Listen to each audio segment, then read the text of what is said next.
Não. Tu tava me contando que tu saiu do Jabur, lá no Rio. Jabu é um lugar de responsa, né? Uma periferia daquelas bem bacana lá no Rio. Salve Jabu aí, Marco 7, Senador Camará, Santíssimo, ali, Bangu, essa área ali bem... Conheço Bangu, tem vários amigos lá. Né? Quando eu ia pro Rio, eu muito ficava legal. lá. Meu irmão mora em Quente pra Realengo. caralho! Muito quente, muito quente. Porque é um monte de Cuiabá. montanha É, o Cuiabá do e o Rio. sol focado nas montanhas. E sem Bem vento quente. nenhum. Bangu Bem é quente, isso. 44 graus, fácil. Acho que foi lá que eles começaram a instalar aquele lance daqueles aspersores no trem, na estação de trem. O primeiro Que sai aspersor foi lá. aquela vaporzinho Na de minha água. época, quando eu andava de trem, não tinha aspersor Não nenhum. tinha essa porra, não. Tinha só alguém espirrando e dava uma aspersão de baba no ar, assim, entendeu? Nada, Não, espirra de novo, aqui, ó. No cangote, né, cara? Não, era sinistro. Mas, enfim, eu fui parar em curso de inglês nada planejado, né? Eu queria ser militar, entrei na Marinha, no Colégio Naval, fiquei 2 anos. Depois eu saí, no final desses 2 anos, fui convidado a me retirar. Famoso expulso. Não é? O famoso, por favor, não renove essa matrícula. Não era, foi uma fase muito legal para mim, mas não era a minha vocação, né? Não tinha essa vocação de tanta disciplina como o militar precisa ter. Não é o meu quadrado, né? Você não é o Yes Man, né? Não parece mesmo, não é o meu perfil. Né? Então, eles me fizeram um grande favor de me convidarem a que eu saísse. Tem um carinho enorme. Tanto é que eu voltei lá no colégio esses dias. Fizeram uma homenagem para mim. Eu dei uma palestra. Foi super legal. Uma palestra para os alunos. Tem super carinho ali, porque, enfim, né? Primeiro, tem muitos amigos lá. Segundo, foi uma fase interessante, assim, muito importante na minha vida. Embora te ensinou o que tu não era. O que eu não era, mas aprendi coisas boas também lá. Mas quando eu saí de lá e expulso, fiquei muito sem moral em casa. Meu pai era sargento do exército. Caralho. Você imagina, meu pai não era oficial, então estava numa E tu ia posição, sair de lá oficial. Eu ia sair de lá oficial, então assim, meu pai estava muito orgulhoso, muito feliz. De tu tá ali. De eu estar ali naquilo, e não rolou, não funcionou. Então a minha saída, eu tinha 17 anos de idade, 17 para 18, foi uma fase difícil em casa. Tu chegar e voltar para casa, morando com seus pais, e sem trabalhar. Desperdiçando a oportunidade que na visão deles era... a oportunidade da vida. E que era bem compreensível que do ponto de vista deles era o top, né? Sim. E, obviamente, a preocupação natural dos pais. E aí fui fazer o 3º ano, para depois fazer o vestibular. E aí ia fazer vestibular para a área de tecnologia. Eu ia ser engenheiro de software. Essa era... Em 1991 falava, no futuro, tecnologia vai ser... E estava certo. Acertaram. Não E tava. acertaram. E eu, então vou fazer. Fiz o vestibular, era bom de prova naquela ocasião. Sim, Passei. era mesmo, porque para passar no colégio naval... O colégio era bem difícil, né? E aí passei lá nos vestibulares. Quando eu ia começar, eu fiz uma prova que eu ia para São Paulo, ia para a Unicamp fazer engenharia de computação, ou no Rio de Janeiro, na Universidade Federal Fluminense, para fazer ciência da computação. lá em Niterói. Em Niterói. Como eu não tinha como me bancar em São Paulo, eu falei, vou fazer o seguinte, eu vou ficar então no Rio de Janeiro. Tava namorando também a Luciana, com quem me casei depois. Caralho, tua história então com mulher tipo eu também. Ah, é? Eu comecei a namorar minha esposa, Qual a idade? Eu tinha 19 anos. É mesmo? E tá com ela até hoje? Temos dois filhinhos. Olha aí, que legal. Então, eu comecei a namorar com ela aos 18, ela tinha 15, hoje dava BO. Né? Eu tinha 18, tá pertinho, 18 e 15. E aí o que acontece? A faculdade no Rio de Janeiro ia começar no 2º semestre. E como eu tinha um 1º semestre sem fazer nada, eu falei, vou arrumar um trabalho, vou tentar... Nunca tinha tido uma experiência profissional. Aí peguei um jornal, tinha um anúncio de jornal, aí fui até o centro do Rio de Janeiro, não dizia o que era direito, eu fui lá, era para trabalhar de vendedor num curso de inglês. 1991, eu tinha 19 anos. E você foi o melhor vendedor... Desculpa, esse é do que passado. foi o Semenzato falou. O Semenzato, ele é o melhor em tudo que ele faz. É mesmo? Ele é. Segundo Mas ele é fera mesmo. Não, ele é foda, mas é engraçado do jeito que ele fala. Claro, claro. E tem um negócio que ele faz que é engraçado, que ele fala, o Semenzato, ele vai contando a história, falando dele na terceira pessoa. É engraçado. Entendi. Mas o cara é foda. Mas não, ele é foda. Cara é um avião mesmo. Porra. Cara, ó, ele fundou uma empresa chamada Microlins, que vendeu pro Carlos Sim, sim. na ocasião. Já Wizard. fundou várias empresas, fez um IPO agora. O Semenzato é um cara top. Ele é pica. Agora ele era o melhor vendedor? Ele era o melhor tudo. Tudo que ele fazia é o melhor. Realmente esses caras assim, que estão meio aficionados de ser Eu nem melhor duvido mesmo. que ele fosse o melhor mesmo. Não é? Ele, cara, ele O cara falou que vendia vendia 600 coxinhas por dia. Olha aí, melhor vendedor de coxinha. É. de Lins, ele falava. Olha aí. Sinistro, cara. Mas Tu voltando lembra, aqui tu na lembra época- qual que era o curso? Eu trabalhava? É. Se chamava Mnemosystem, ele não existe mais, mas foi ali que foi a minha primeira experiência com curso de inglês. Só que o detalhe é o seguinte, cara, eu fui o melhor vendedor. Mas deve ter sido mesmo, eu não duvido. Bom, mas assim, eu comecei a trabalhar como vendedor lá. Só que assim, eu era um cara muito tímido. Absolutamente tímido.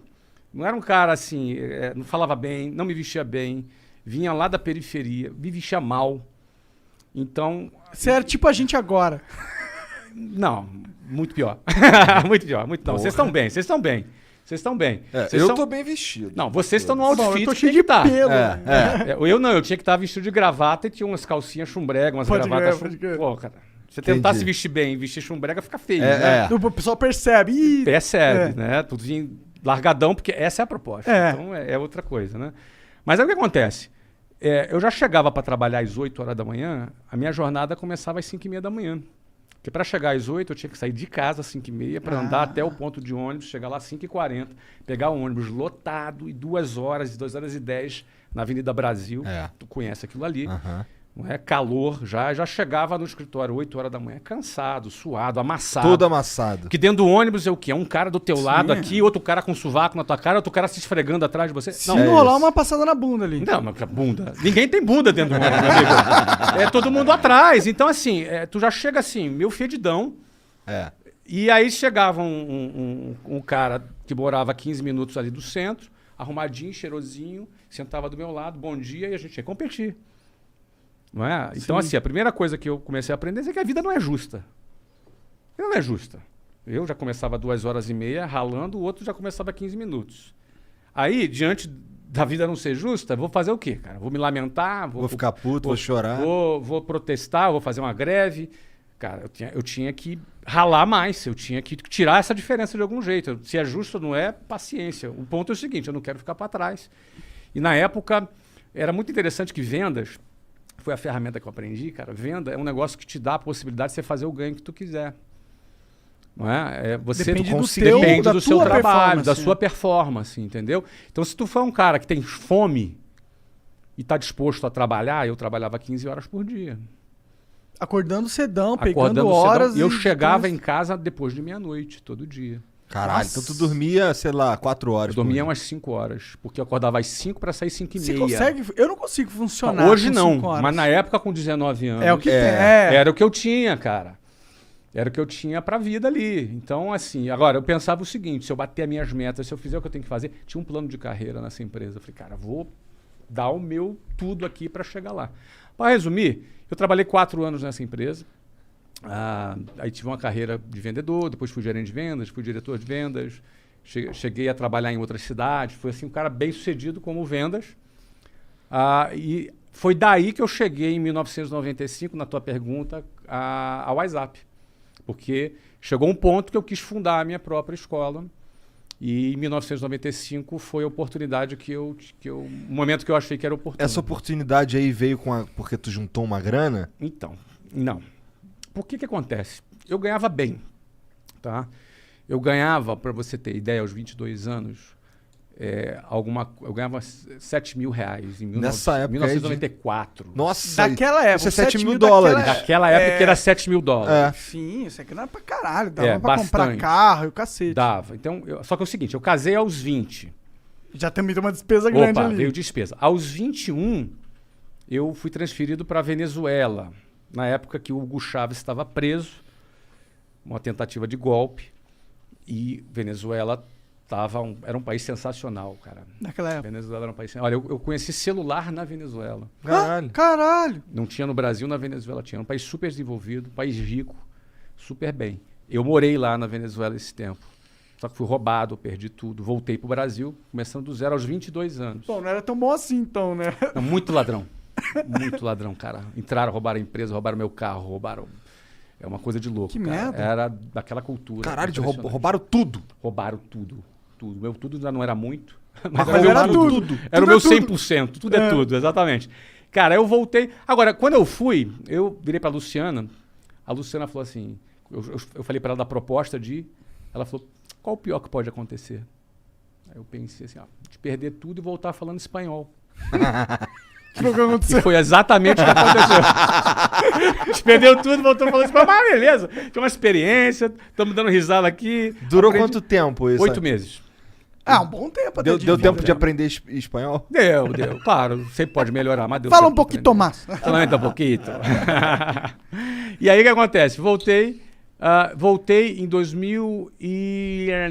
1994, eu tinha 22 anos. Nessa época eu voltei e bombei. Fui bem, aí assumi várias filiais, ganhei bem.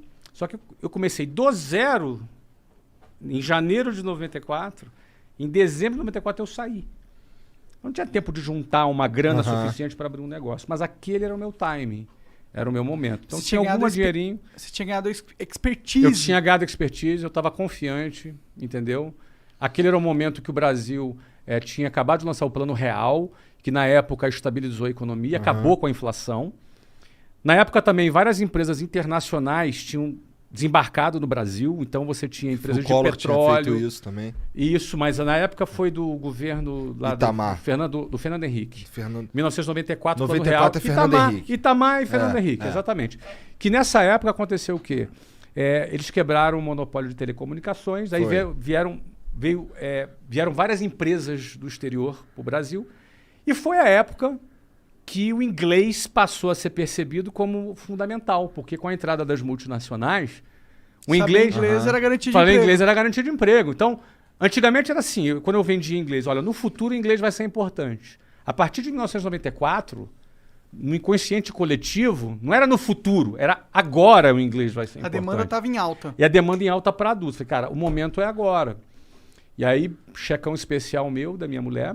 Cheque especial? Cheque Caralho, Isso tu é é um juros muito absurdo. brabo, cara. Mas eu não recomendo que ninguém faça. Cara, mas eu faria de novo. Pô, agora você Não, mas não recomendo. Não recomendo. Porque é 12% ao mês de juros.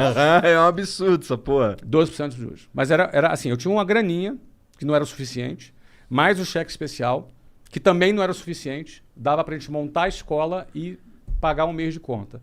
Se não vendesse, mês seguinte a gente tava quebrado já. Entendi. Então- Que loucura, isso deve ser foda, né? Trabalhar com esse tipo de pressão. Mas o cara Mas é a o... vida do empreendedor é a pressão. Mas É, o cara mas é o... não nem sempre esse Às tipo, né? vezes pior, né? Covid, por exemplo. É. Foi pra você, foi pressão? O quê? Tá louco. Foi o momento de maior pressão da minha vida. Por quê? Porque fechou todas as escolas, cara. Entendi. Fechou um Mas você já clube não de tinha futebol. vendido já? Fechou um clube de futebol. Fechou todas as escolas. Entendi. Não, eu vendi em 2013, mas em 2016 eu recomprei. Ah, tu recomprou? Sim. Então você é dono da WhatsApp agora ainda?